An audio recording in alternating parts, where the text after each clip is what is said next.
Firmino Dias ingressou na Polícia Militar da Paraíba no dia 8 de fevereiro de 1982 e fez o curso de formação de oficiais na Academia da Polícia Militar de Goiás, concluindo o curso em dezembro de 1985.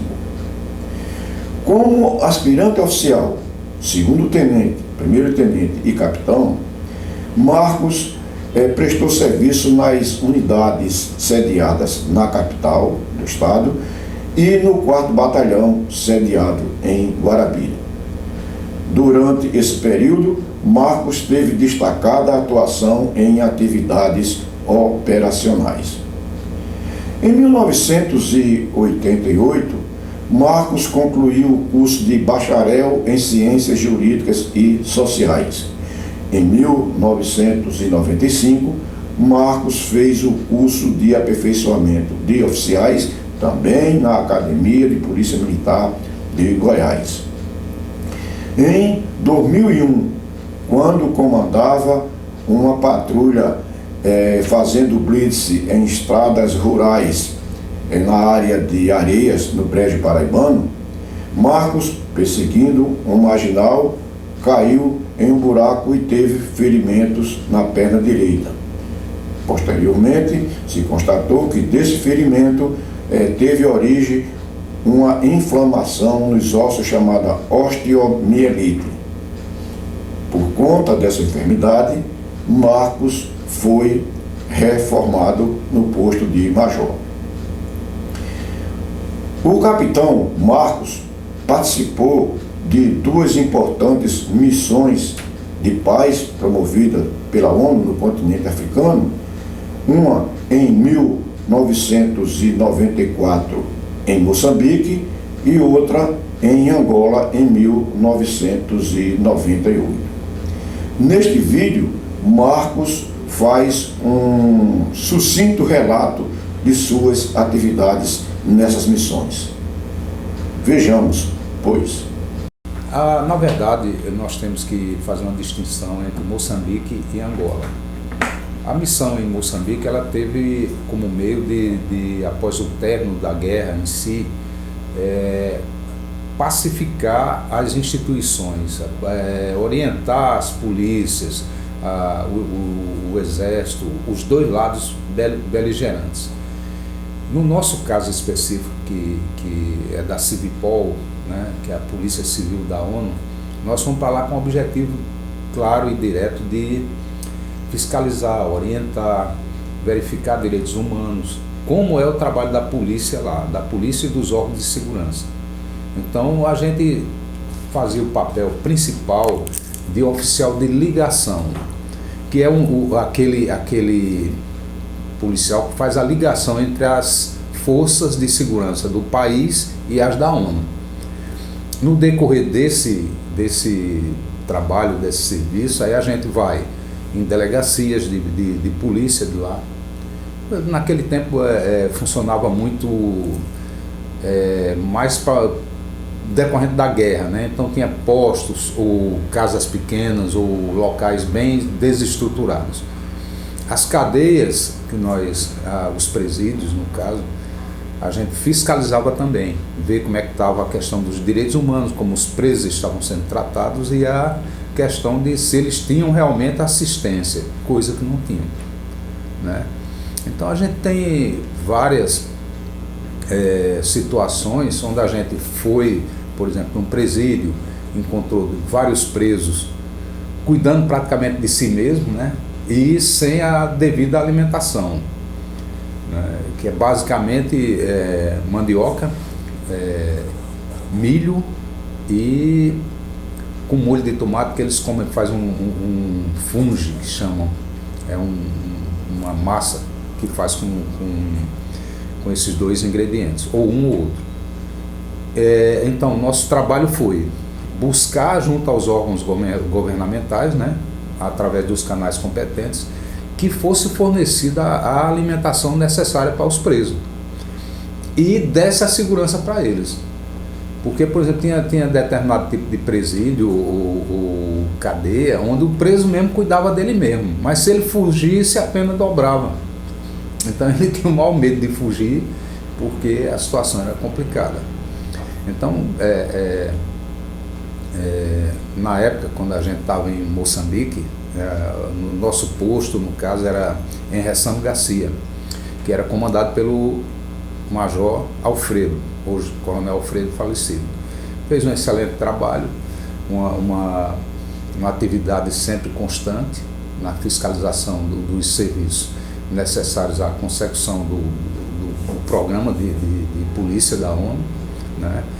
No posto nós tínhamos o Major Alfredo, que era o comandante, 3 majores egípcios, que era o Amir Ibrahim, Anus Ibrahim e Ahmed Tassim, e 2 policiais tenentes da Hungria, que era o Gábor Rodosti e o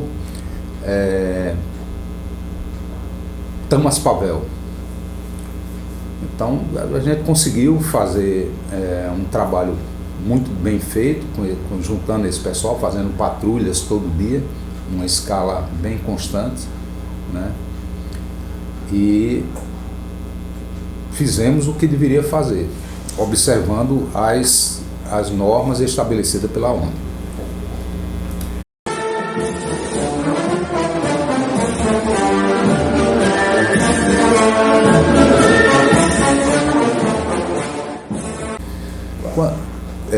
Quando nós saímos aqui de João Pessoa, né, nós fomos direto para São Paulo, né? De São Paulo nós pegamos um voo direto para o África do Sul, onde passamos um dia lá esperando justamente o voo que ia direto para Maputo, né, que era pela Maputo Airlines.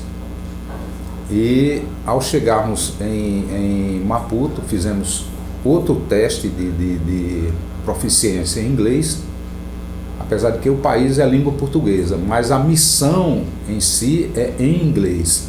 Então, nós fomos recebidos pela Direção-Geral da Polícia da ONU, e lá nós fomos encaminhados para fazer o teste de proficiência em inglês, onde foram feitas perguntas básicas e outras sobre o trabalho e como a gente poderia agir. E fomos todos aprovados, né? Após esse teste, nós fizemos outro teste de direção. Como a mão lá é contrária da nossa, né? Aqui nós dirigimos do lado direito, lá é do lado esquerdo, que é o sistema inglês. Então nós tivemos que dirigir, imediatamente isso causa uma boa confusão mental.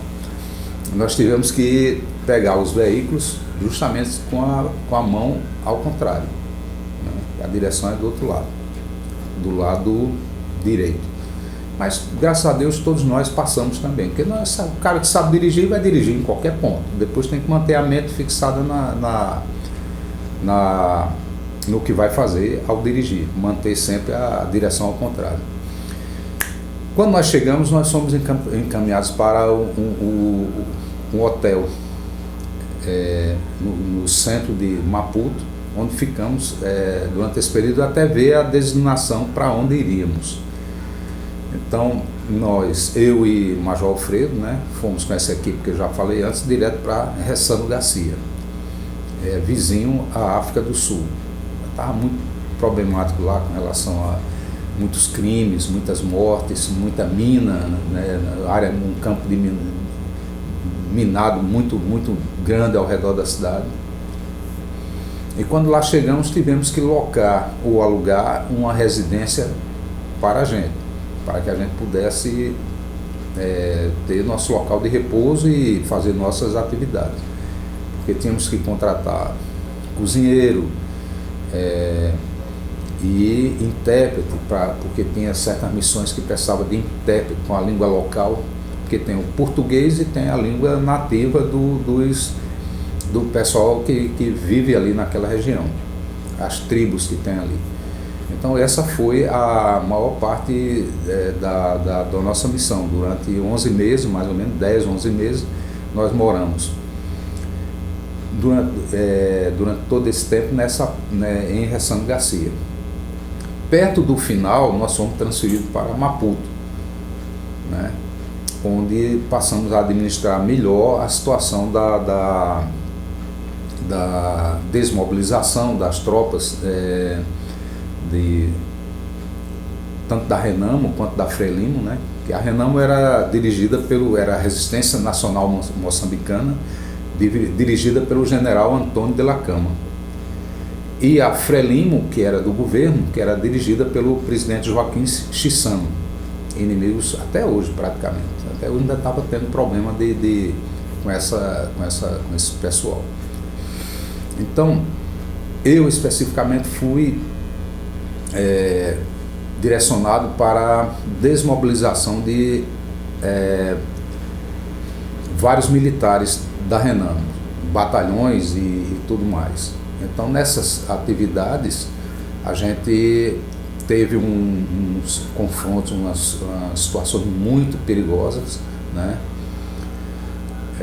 Durante um período assim das férias do Major Alfredo, do Coronel Alfredo, quando do livre dele, né, que é as chamadas férias. Então ele veio aqui para o Brasil e quem assumiu o posto, apesar o posto de Ressano Garcia, fui eu, apesar de ser capitão, porque tinha 3 majores egípcios no nosso posto. Mas como eles abdicaram desse direito deles, então o Coronel Boda, que era o comandante da Polícia Civil da ONU em Moçambique, ia nomear um dos 3 egípcios, majores egípcios. Como eles não quiseram ser os comandantes, eu fui nomeado como comandante do posto. Então assumi durante o período de afastamento do Major Alfredo. Nesse intervalo houve uma revolta de um batalhão, aliás, de um regimento próximo à cidade de Moamba. O regimento era da Renamo, todos eles armados, militares, né, com tudo, e eu fiz o primeiro contato com eles.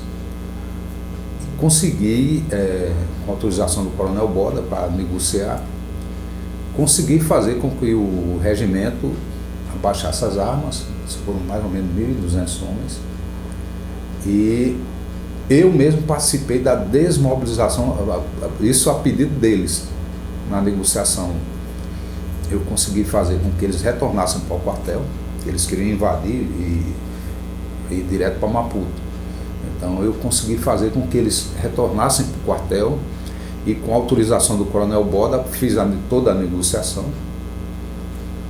e nós desmobilizamos, né, todo o efetivo em 3 dias. Eu fiquei estacionado lá no quartel deles, onde eles estavam, e consegui fazer a desmobilização total do regimento.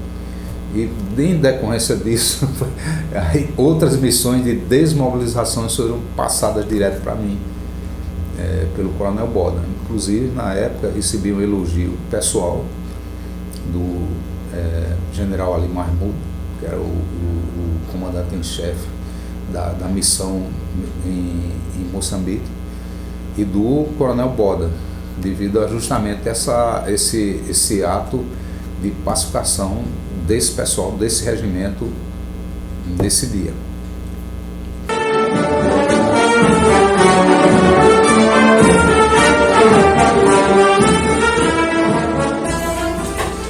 Uma das missões mais, vamos dizer assim, todas elas são perigosas. Eu costumo dizer isso porque às vezes o cara pensa que não é, mas todas são bastante perigosas. Por exemplo, um dos exemplos mais simples que a gente tem que dar: quando a gente anda até aqui na Paraíba ou no Brasil, a gente vai numa estradinha daquela de terra, tem ali no meio da estrada tem um capinzinho, não tem?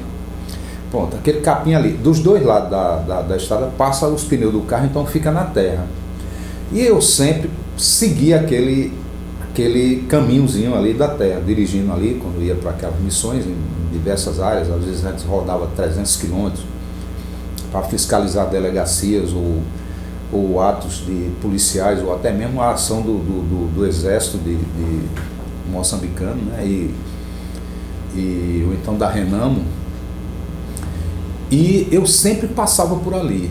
E numa dessas passagens a gente descobriu que vinha o pai, a filhinha e a mãe caminhando na estrada. Então cada um vinha num lado ali na terrinha, e a menininha vinha pulando ali no capim. E a menina pisou numa mina, entendeu? E explodiu, matando os 3, né?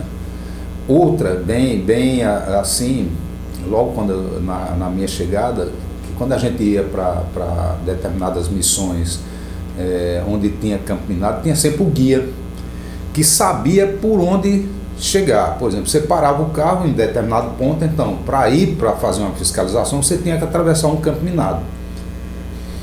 Então a gente não sabia qual o percurso, qual o caminho seguir. Então tinha um guia que ia fazendo aquela trilhazinha ali, 10 passos para frente, 5 para a esquerda, direita, sempre tinha aquele caminho. E eu fiz várias visitas desse tipo.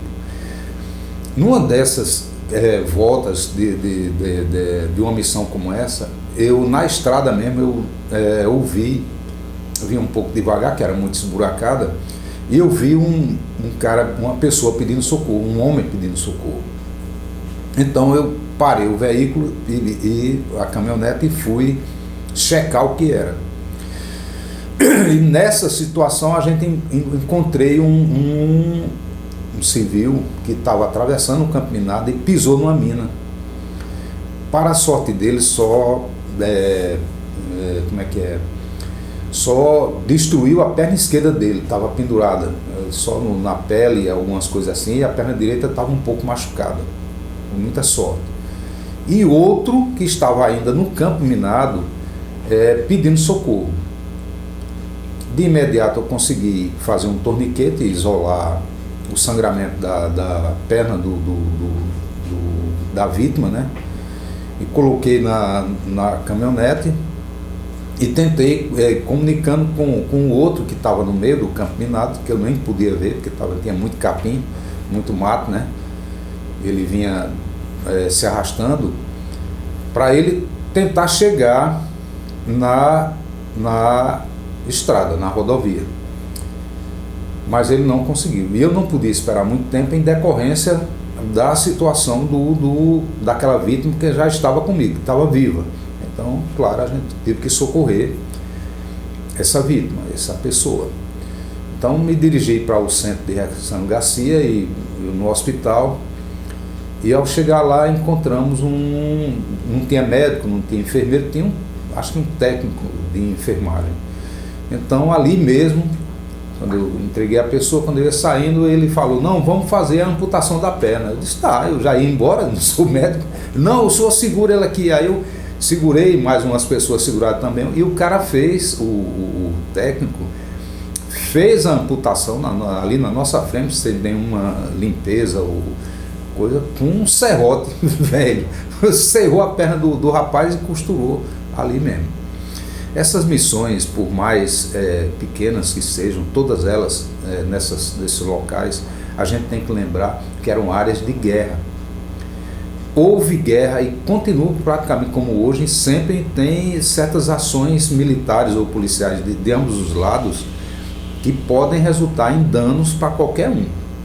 Então, na nossa época lá, em 94, nós tínhamos essa situação pior ainda, porque estava no final da guerra, mas eles estavam ainda beligerantes. Então, essas lembranças que a gente tem de ações que nós fizemos em Moçambique foram realmente perigosas, porque você tem que lembrar que é área de guerra, você não está num local, num parque de diversões. E o nosso trabalho, graças a Deus, como policiais militares do Brasil, e principalmente policial militar da Paraíba, desde aquele tempo foi bastante reconhecido pela ONU e pelos outros policiais da missão. Porque, na verdade, nós, policiais militares do Brasil, temos uma gama de atividades que nos levam diretamente para o público. E nós sabemos lidar com as pessoas, nós temos essa experiência de campo, de tratar e conduzir as missões que nos são rotineiras aqui, que eles de outros países não têm. Nosso trabalho aqui é dinâmico, sempre nós estamos ali à frente do problema, resolvendo ações com marginais ou não, ou com acidente de tráfego, acidente de trânsito, ou crimes violentos e tudo mais. Então nós, policiais militares do Brasil, temos essa experiência e ela foi muito válida nas ações, nas missões de paz da ONU.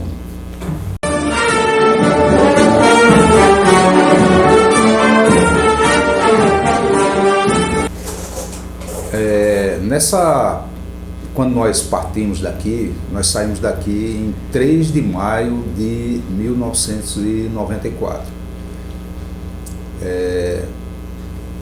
Nós fomos eu, Major Alfredo, Marconi, Capitão César e Tenente Carlos. Direto, pegamos o avião aqui de 5 horas da manhã e fomos para São Paulo. De São Paulo nós seguimos para África do Sul, em Joanesburgo, e de Joanesburgo nós fomos para Maputo. Lá nós passamos entre 11 meses mais ou menos, voltando não lembro direito, no início de abril de 95. É um período onde a gente realmente se esforçou em áreas diferentes, mostramos nossa capacidade técnica, operacional, e graças a Deus cumprimos uma missão a contento, sendo até elogiados pelo comando da missão, que reconheceram a forma de trabalho e a capacidade operacional e técnica dos policiais militares da Paraíba e no geral do Brasil.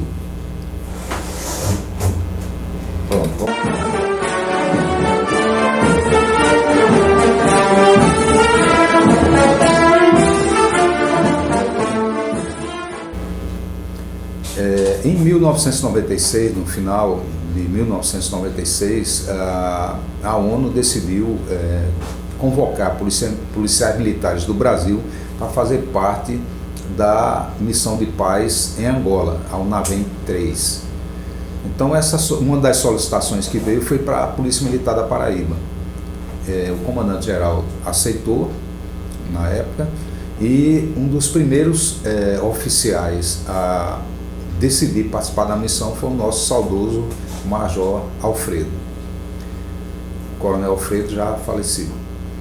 Então ele, creio que em mais ou menos setembro para outubro de 96, ele embarcou para Angola. Então o comandante-geral continuou fazendo as solicitações para ver quem se voluntariava para seguir nessa missão. E depois me contatou, perguntou se eu queria, também Marconi, que já temos experiência, né, na missão em Moçambique. E calhou que eu, né, e Marconi, eu na época capitão Marcos e o capitão Marconi, na época a gente decidisse ir. Então informamos a ONU que havia os 2 oficiais candidatos para a missão. Como a gente já tinha participado de uma missão em Moçambique, a ONU de imediato aceitou a minha indicação e pediu que a gente providenciasse passaporte e toda a documentação, sem a necessidade de fazer teste de proficiência em inglês, porque nós já tínhamos feito esse teste. Então demorou mais ou menos uns 2 meses para finalizar essa parte de passaporte, documentação necessária, vacinar, né, porque tem que vacinar com tomar diversas vacinas para poder sair daqui do Brasil e chegar lá em outros países, principalmente a África, que tem um índice de doenças graves, né? Então, mais ou menos em 10 de janeiro de 97, eu saí daqui. Marcondes eu não lembro direito quando ele foi, mas eu fui o segundo do Brasil a viajar para Angola. É uma viagem mais tranquila, porque você vai sair daqui de João Pessoa direto para o Rio de Janeiro ou São Paulo, e de lá pega um voo da TAAG, que é Transporte Aéreo de Angola, direto para Luanda. Você não vai fazer outras escalas. Então eu fiz esse percurso em 10 de janeiro de 97. Chegando lá, fomos recebidos praticamente. O Marcondes chegou em pouco tempo depois também, quase imediatamente. Então nós fomos recebidos pelo comandante geral da operação em Angola e fizemos o teste de proficiência de inglês na ONU, né, lá em Angola, e teste de direção também em Angola. Após isso, nós fomos encaminhados para nossos postos no interior de Angola.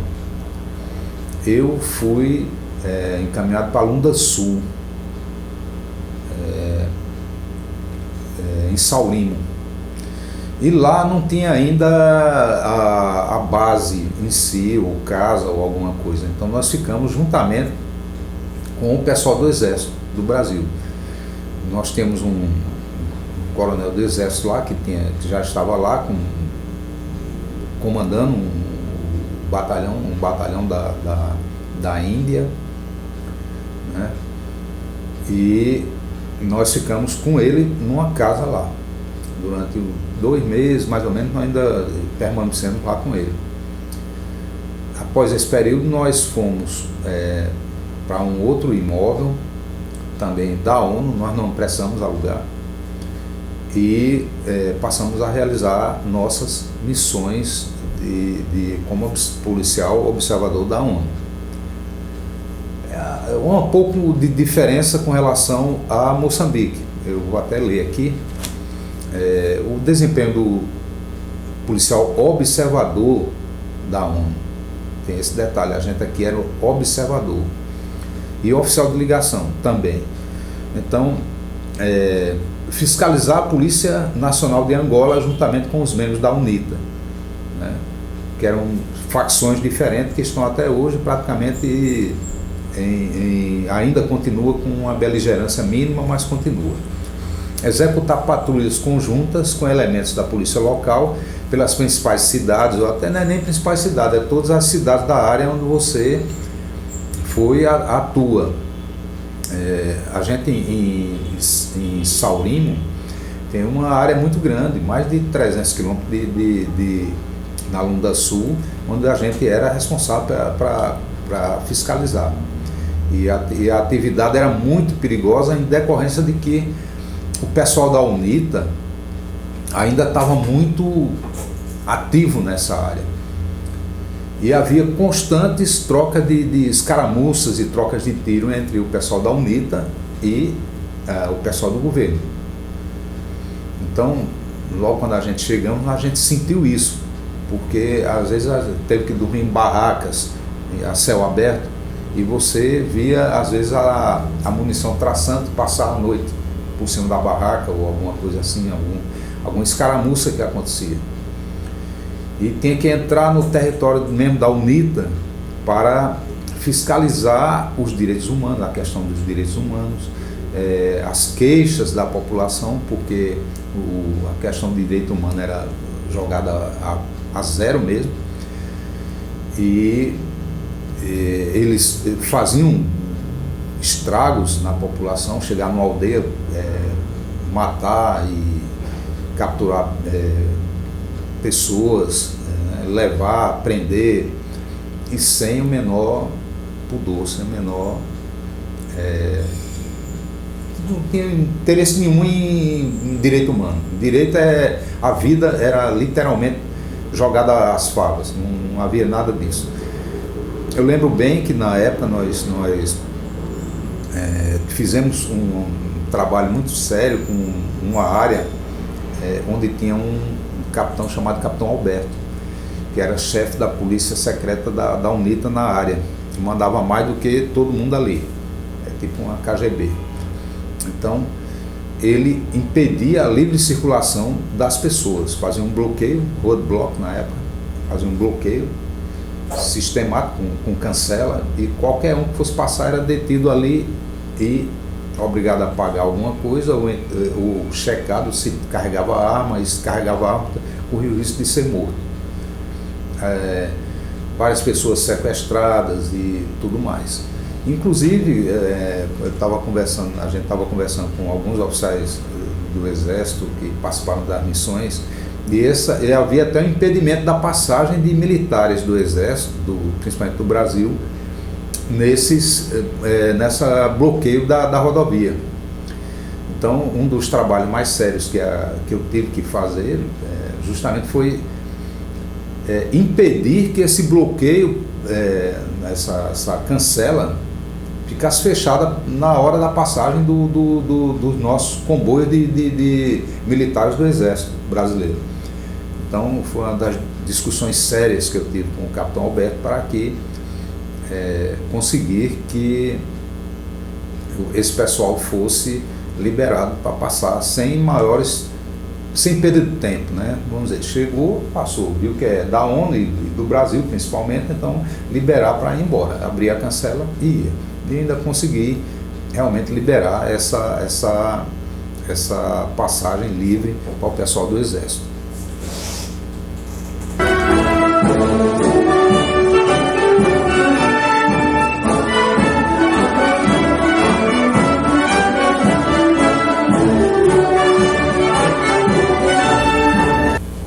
Durante esse período em Saurimo, na Lunda Sul, participei de algumas desmobilizações que a gente conseguiu fazer. A gente, eu digo, minha equipe, liderada por mim. Então, nós conseguimos chegar junto ao pessoal da UNITA, com autorização da ONU, é claro que era um dos papéis do nosso pessoal, desmobilizar aquela equipe, aquele pelotão, aquela companhia, aquele batalhão que estava ainda sob o comando da UNITA. Isso significava o quê? Que ele ia deixar de ser militar, ele ia entregar a arma dele e a farda e todo o equipamento que ele tivesse e receber uma quantia em dinheiro, e aí voltaria para a vida civil, ou seja, iria para casa. É como se fosse aqui que você foi para a reserva ou deixou de ser membro do Exército. Então, nesses 6 meses que eu passei em Saurimo, na Lunda Sul, a gente teve bastante contato com esse pessoal e consegui, isso com muita dificuldade inicialmente, fazer com que fosse desmobilizada uma boa quantidade de militares da UNITA. Então, quando passou o meu período de 6 meses na Lunda Sul, o comandante-geral da missão militar, da missão em Luanda, determinou minha transferência para Luanda. E em Luanda eu fui fazer parte do time de investigação da Polícia Civil, da Polícia da ONU, em Angola. E esse time, sob a direção de um major de Bangladesh, não lembro mais o nome dele, ele é também encarregado das desmobilizações do pessoal da UNITA em toda Angola. Então, logo quando eu cheguei lá, participar de investigações, de casos envolvendo principalmente pessoal da ONU, né, que cometeu algum ato irregular ou algum crime, alguma coisa, e a gente participava dessas investigações. Desvendei, a gente, sob minha liderança, a gente desvendou uns casos mais difíceis lá dentro da ONU.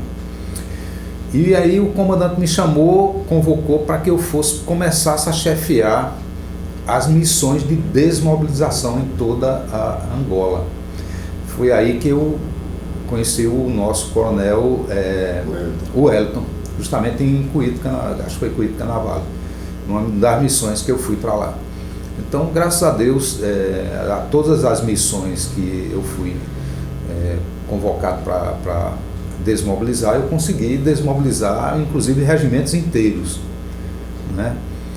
E graças a esse trabalho bem feito, perto do final, uns 3 meses do término do nosso tempo de 1 ano em Angola, eu fui convidado diretamente pelo comandante-geral general que era comandante-geral da ONU, da missão da ONU em Angola, para sair de lá e ir direto para a Bósnia, né? E eu com aquela, na verdade, meio inocente, que a gente não tinha as informações que a gente tem hoje, né? Nada chegava assim fácil de informação do que é que estava acontecendo. Eu disse, não, tudo bem, eu vou. Então, no fim de semana, liguei para minha esposa, eu estou indo para a Bósnia. Ela fez, o quê? Você está louco? Você sabe o que é que está acontecendo lá? Eu disse, não, né? Eu vou participar de uma missão da ONU na Bósnia. Aí ela, desesperada, mas você vai morrer, não vai não. Eu acabei informando ao general que não ia. Quando me informei, realmente, também já estava há muito tempo fora, né? Quase 1 ano. Quase não, na época acabou sendo 1 ano. E nós conseguimos nosso retorno, foi em 12, a apresentação aqui foi em 12 de janeiro de 98.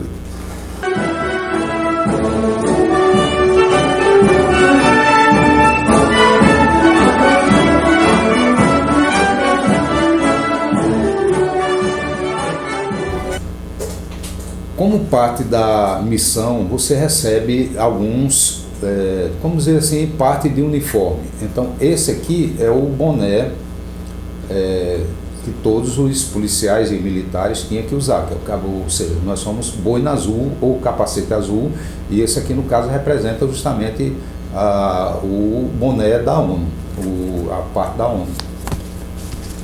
No caso, cada país tem sua bandeira, e a ONU, a gente preparou a do Brasil nessa forma aqui. Nesse caso aqui tem o símbolo da ONU, aqui a bandeira do Brasil, no outro Nações Unidas e polícia, ou seja, a polícia da ONU. Durante a missão nós recebemos uma medalha pela participação. Essa aqui é a medalha de Moçambique, né? Essa aqui é a medalha de Angola. E tem também, claro, a identificação. Esta aqui é a identificação, minha identificação da MONUA, da missão da Organização das Nações Unidas em Angola. Esse outro aqui é a Driver's Permit, ou seja, a carteira de motorista do pessoal da ONU. Aqui, lá em Angola, nós temos na Vila Expa, em Luanda, um supermercado, um mercadozinho onde a gente podia fazer compras em dólar. Então esse aqui, com esse número aqui, com esse cartãozinho e esse número, nós podíamos comprar vários itens de subsistência, tipo arroz, feijão, refrigerante, bebidas, se quisesse, e tudo mais. Aqui é o certificado concedido pelo secretário-geral da ONU a todos os participantes da missão de paz, em todas as missões de paz. Nesse caso aqui foi específico, é de Moçambique. Esse outro aqui também é de Angola, né? Aqui nós temos também uma declaração do coronel Luiz Antônio Martins, de nossa participação e o período de tempo em Angola. Esse outro aqui, ainda guardo, regras básicas de aplicação da lei em Angola, né? Aqui está em português e do outro lado em inglês. Esses são a base para todos os militares ou policiais que chegaram nas missões, recebem toda essa documentação.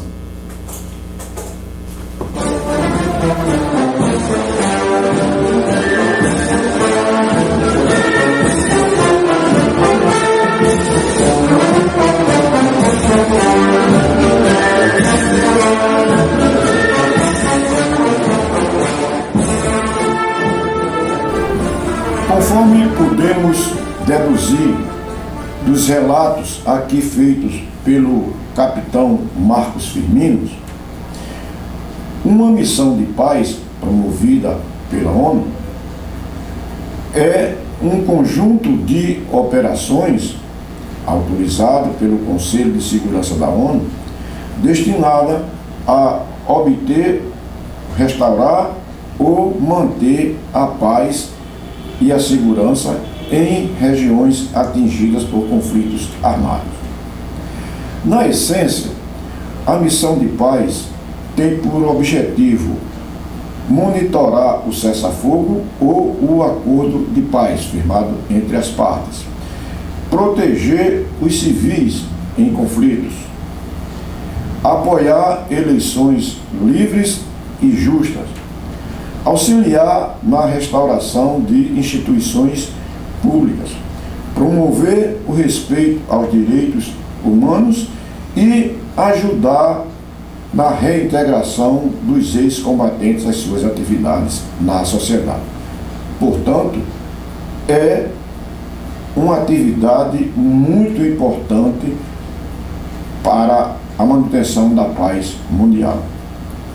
E também pelos relatos aqui feitos, deduzimos que o capitão Marcos Firmino cumpriu bem todas as missões que recebeu, tanto em Angola como em Moçambique, fazendo assim com que a Polícia Militar da Paraíba fosse muito bem representada naquela operação. Pelo que apresentamos o nosso reconhecimento e gratidão e respeito ao trabalho desenvolvido pelo capitão Marcos Firmino. Parabéns, Marcos, e obrigado pelo que fez em nome da Polícia Militar.